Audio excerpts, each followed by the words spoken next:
cómo son los procesos, cuál es la perspectiva y la visión, cómo son los procesos de organización y los métodos de lucha que se tienen que instaurar dentro de la salud hoy.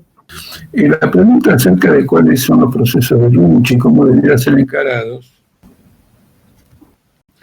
esa pregunta es el reverso del tema capitalismo y pandemia, porque la lucha que hoy tenemos en el campo de la salud, que no se limita al sistema sanitario, hay una lucha por la salud en todos los ámbitos de la vida social,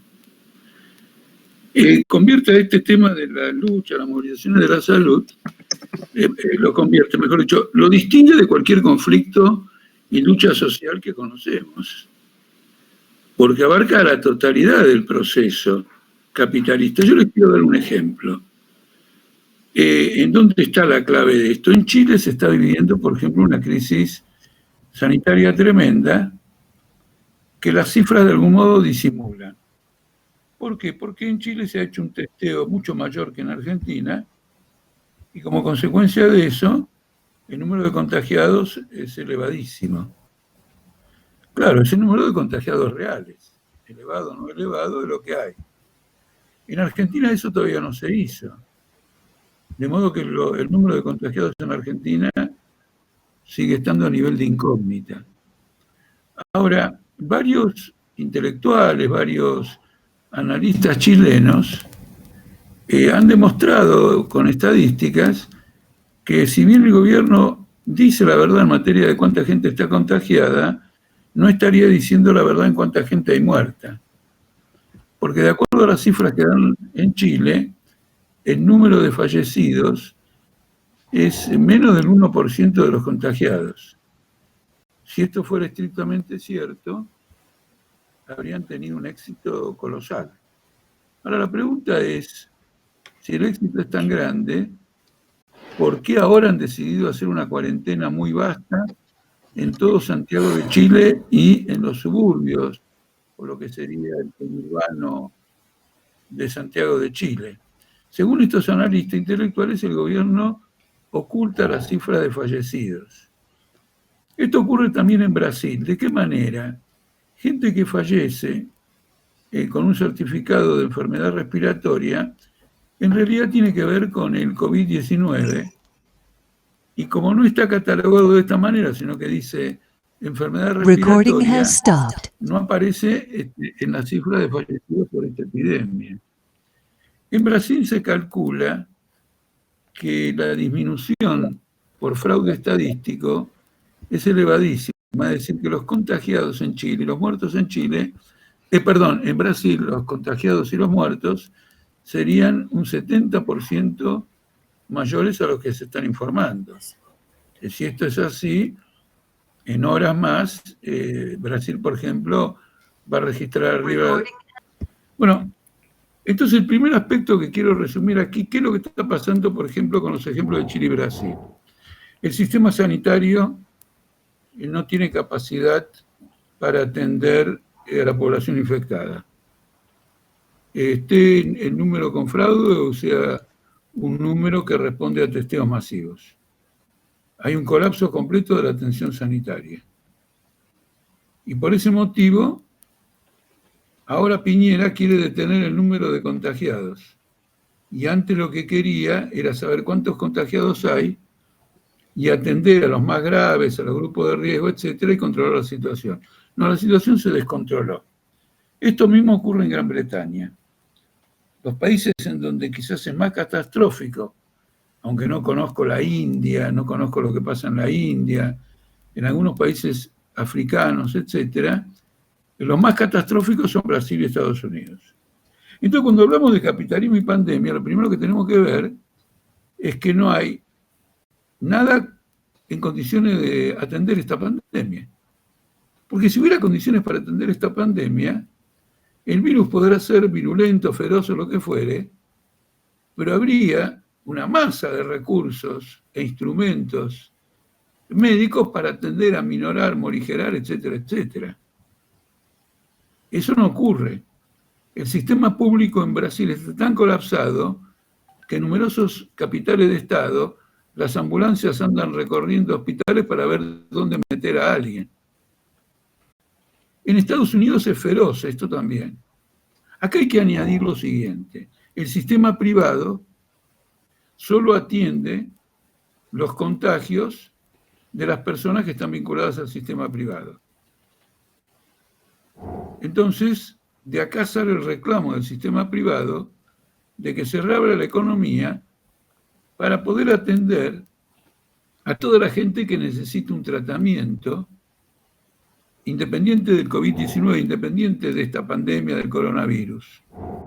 No sé, cáncer, problemas cardíacos, colonoscopías, lo que ustedes quieran. La gente no va por temor a contagiarse y de otro lado hay en muchos países una suspensión de ese tipo de tratamientos para contener los contagios. Es decir, que acá lo que tenemos es el colapso completo del sistema sanitario diseñado por el capitalismo. Por eso hablamos de pandemia y capitalismo. Esta no es una charla ideológica. Este es un análisis de la realidad. En el caso de Estados Unidos, la situación se ha hecho tan explosiva que un economista muy renombrado en el último tiempo, que se llama Tooze, en una entrevista que le hace al Conrad Moon en La Nación, dice que Estados Unidos es el país que va a colapsar social, económica y políticamente en esta crisis. Y esto lo dice una figura que se graduó en Harvard, enseña en Columbia y pertenece al elenco estable de economistas oficiales, digamos, en este momento. ¿Por qué Estados Unidos? Bueno, en primer lugar, en Estados Unidos hay 48 millones de norteamericanos que no están cubiertos por el sistema de salud pública, ni tampoco por el privado. Ahora, ¿qué se ha añadido? Ha habido alrededor de 30 millones de despidos en un mes y medio, y con los despidos, la gente que despedía pierde los derechos, pierde el seguro de salud que le cubre la empresa. Entonces el sistema público norteamericano se viene abajo porque es un país que virtualmente no tiene un sistema público de salud, ya que es el país que más ha privatizado y más ha encarecido la salud. ¿Se entiende que esto es un problema de pandemia y capitalismo? No como una frase, un izquierdista que cae detrás de cada hoja que se mueve por el suelo ve la lucha de clases. No, esto es un fenómeno absolutamente extraordinario. Y en el curso de la propia pandemia no se están tomando ninguna clase de medidas. Las únicas que llegué a conocer, a lo mejor alguno de ustedes tiene alguna más, es una noticia al comienzo de que China había construido un hospital o dos, no me acuerdo, en una semana. Bueno, los chinos son 1.400 millones, con un hospital o dos no pasa nada, pero no importa, construyeron un hospital o dos en ese lapso de tiempo. Y el otro es en Inglaterra, donde Boris Johnson no quería ninguna cuarentena, quería que todo fuera libre y todo lo demás, tuvo que recular porque se vinieron unos contagios enormes y firmó un acuerdo con el sistema privado de salud que lo coloca bajo la tutela estatal, es un acuerdo, lo coloca bajo la tutela de los planes del Estado, en un acuerdo en el cual el sector privado renuncia a la tasa de ganancia del servicio que brinda. Es decir, que acepta trabajar a costo, a lo que cuesta un tratamiento. Un hecho extraordinario, hay que ver qué otros arreglos pudo haber habido ahí. En Gran Bretaña el sistema público de salud es históricamente poderoso, fue deteriorado una brutalidad, pero nació en la Segunda Guerra Mundial y era conocido en Gran Bretaña como un sistema que te cubría desde la cuna hasta la tumba. Cradle to, bueno, no me acuerdo cómo se dice tumba. Tomb, ¿no es cierto? Desde la cuna hasta la tumba. En lo demás no, es un derrumbe completo. En los hospitales no hay respiradores. Las compras de respiradores, la entrega de respiradores que se compran se demora. ¿Por qué se demora? Porque en el medio de esta tragedia, de este drama, hay una gran especulación capitalista. Eso es muy frecuente con los aviones. Los aviones venden, las compañías de aviación, venden más pasajes de la capacidad que tiene un vuelo. Y lo hacen para asegurarse el cliente en caso de que otro que iba a viajar renuncie. Cuando ese cálculo le falla, hay gente que va al aeropuerto y se queda en el camino. ¿No es cierto?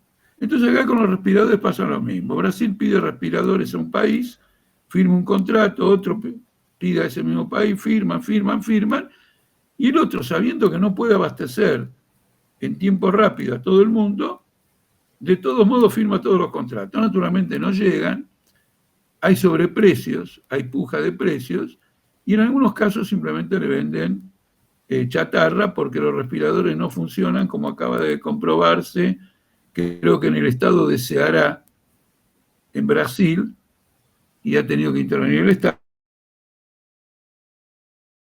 Hay una crisis con esos tipos de respiradores. Bueno, nada más que para mostrar la gravedad o no sé cómo denominarlo, hubo gente que se murió en el principal hospital de Río de Janeiro porque hubo una interrupción de la provisión eléctrica. No fue importante, fueron 10 minutos. 10 minutos sirvieron para que muchos de los que estaban siendo operados o tratados en terapia intensiva, digamos, se murieron. El derrumbe es completo. Y no hay nada en favor de todo esto. Al personal de salud, de la salud privada, le están bajando los sueldos.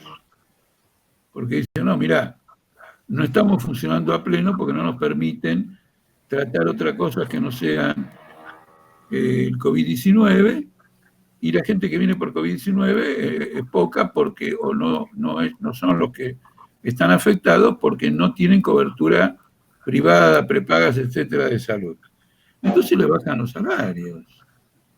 Ahora, el sector público no contrata a ese personal, no interviene para impedir esa baja de salarios, y al mismo tiempo se sobrecarga el sistema público, no hay más contratados, cuando en realidad se necesitaría que hubiera mucho más gente con menos horas de trabajo. Y no solo 6 horas diarias, sino inclusive con días intermedios de franco por el agotamiento brutal, nervioso, psíquico, de todo tipo que tienen que enfrentar con estos tratamientos. Esto es el capitalismo. Entonces se ha puesto de manifiesto a través del problema más sensible de la humanidad, la vida, la salud, un sistema que es irreformable desde este punto de vista, porque la salud ha sido convertida en una mercancía y por lo tanto fluctúa con la oferta y la demanda. Por lo tanto, la salud depende del ciclo de la economía, la vida depende del ciclo de la economía. Entonces es un problema fuerte de salud y capitalismo. Yo voy a adelantarles 2 datos más que me debería desarrollar, pero como estamos ante una interpelación y es interesante escuchar la opinión de los que asisten a este evento, simplemente los voy a enunciar. Se ha pedido desde distintos campos políticos, capitalistas, no capitalistas, etcétera, que el Banco Central norteamericano emita una resolución prohibiendo el pago de dividendos, de manera que las empresas no necesiten otra asistencia económica del Estado porque se quedarían ellas con los dividendos, o que el dinero ese sea aplicado a medidas sanitarias a la hora de reabrir la economía y todo lo demás. No hubo forma. Primero están los dividendos. Absolutamente. Primero los dividendos. Es decir, acá lo que tenemos, y esto lo dejo ahora para más adelante, que me parece más importante de todo, es la demostración de que la sobrevivencia del capitalismo compite con la sobrevivencia de la humanidad. Y esto se va a ir viendo, se va viendo ya progresivamente, y las consecuencias que todo el mundo teme de esto es lo que lleva a las crisis políticas en Estados Unidos, en Chile. Piñera se acaba de reunir con todos los expresidentes todavía vivos de Chile para ver cómo salir de esto, algo que obviamente no le conviene, porque él quiere seguir como presidente, no tiene que mostrar debilidades, pero ha tenido que recurrir a esta suerte de consulta nacional para tener alguna espalda en cómo enfrentar esta situación.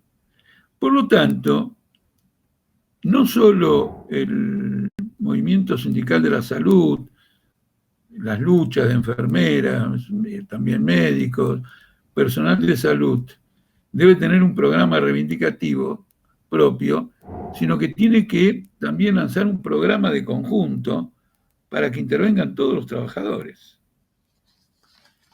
Para que intervenga el conjunto de los trabajadores. Este no es un problema solamente del personal de la salud. En estos días, ni siquiera en estos días, en estas horas mismas, hay una crisis en Gran Bretaña porque en la resolución de reapertura de la economía y la declaración que declara que se pueden abrir industrias y todo lo demás, hay un protocolo que determina las distancias que tiene que haber entre obrero a obrero, bueno, toda una serie de cosas de ese tipo. Naturalmente no hay nadie que lo verifique, queda en manos de la empresa hacerlo, pero la denuncia de que esto es incompatible con una recuperación de la economía o con una reapertura de la economía, no salió en prensa obrera o en política obrera de Gran Bretaña o en Izquierda de Diario de Gran Bretaña, sino que salió en la gran prensa inglesa, que teme que este intento de Boris Johnson de conciliar reapertura de la economía con algún tipo de cuarentena va a terminar en un desastre completo. Los que denuncian esto son más derechistas que Johnson. Dice, mira, reabrí la economía y dejate de joder, ninguna cuarentena para nadie, vamos adelante y vemos qué pasa. Entonces, de nuevo, se plantean dos cosas. En primer lugar, es una lucha contra el capitalismo. Esto fue muy importante. Y en segundo lugar, esta crisis lleva necesariamente a un desplome de las relaciones capitalistas entre las clases tal cual las conocemos y a una lucha de clases de una envergadura que probablemente muchos de los que hoy estamos participando en esta actividad no hayamos conocido antes. Disculpen la extensión, podría haber sido todavía más largo, pero continuemos con un ida y vuelta, y si no escucho, que me avisen por teléfono lo que están diciendo los compañeros y las compañeras que asisten a la actividad.